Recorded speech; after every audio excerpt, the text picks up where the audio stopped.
સમાચાર જાહેર જનતાને પરિક્રમામાં ન આવવા તંત્રે અપીલ કરી છે।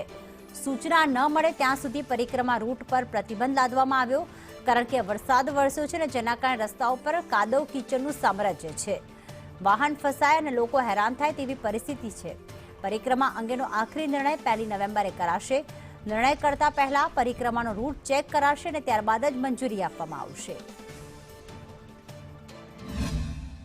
છેલ્લા 4 દિવસથી જે પ્રકારે વરસાદની પરિસ્થિતિ નિર્માણ થઈ છે એના લીધે આ પરિક્રમાનો જે આખો રૂટ છે એના પર ગંભીર અસર થઈ છે। ખાસ તો જે રસ્તા છે રિપેર કર્યા હતા એમાં તૂટી જવાના અને કાદવ કીચડ થઈ જવાના પ્રશ્નો ઉપસ્થિત થયા છે। એટલે હાલ એ જે રૂટ છે એની પર ચાલવું ખૂબ મુશ્કેલ જણાય છે।